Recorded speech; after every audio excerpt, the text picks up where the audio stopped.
Artis Indra Bekti dicap telah menjual kesedihan diimbas digugat cerai oleh Aldila Jelita. Seorang psikolog bernama Lita Gading lantas memberikan peringatan keras untuk Indra Bekti.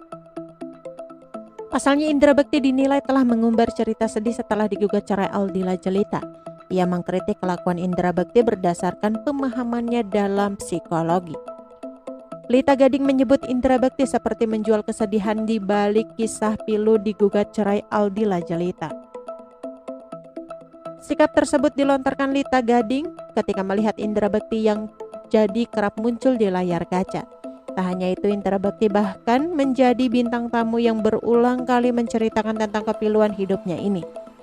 Indra Bekti yang baru sembuh dari masa kritis karena pendarahan otak ini pun membuat Lita Gading menjadi khawatir, sehingga ia terpaksa mengkritik suami Aldila Jelita yang santer mengumbar cerita sedih dalam hidupnya.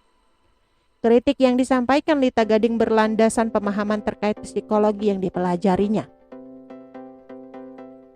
Menurut Lita Gading, keputusan Indra Bekti menerima panggilan kerja yang membahas masa pilu hidupnya berdampak besar. Janganlah menambah beban psikologi Bekti dengan menjual kesedihan seperti ini, jelasnya.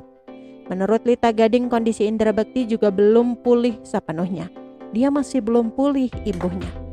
Bukan hanya terhadap pikiran namun juga psikologi yang baru mulai pulih. Sontak hal ini menjadi alasan kuat bagi Lita Gading memberikan peringatan keras untuk Indra Bekti. Menurut saya, tidak baik untuk kesehatan dia, tutur Lita Gading. Ia lantas melontarkan peringatan juga untuk pihak manajemen Indra Bekti. Tolong manajemennya ingat itu, jangan hanya karena cuan aja, tegas Lita Gading. Sebelumnya Indra Bekti mengakui pernah bentak Aldila Jelita. Indra Bekti juga merasa sikapnya memang berubah setelah sembuh dari sakit karena pendarahan otak. Jadi bintang tamu di acara Alvin in Love, Indra Bekti turut mengungkapkan perubahan sikapnya setelah sembuh. Ia menyadari setelah sembuh, dirinya menjadi semakin sering menuntut. Ia pun mengerti posisi Aldila Jelita yang mungkin merasa serba salah ketika menghadapi dirinya.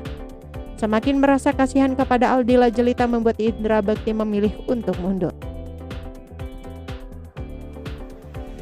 Oke teman-teman, itu sedikit berita dari channel Vlog Berita. Sampai ketemu lagi di berita-berita selengkapnya. Assalamualaikum, bye-bye.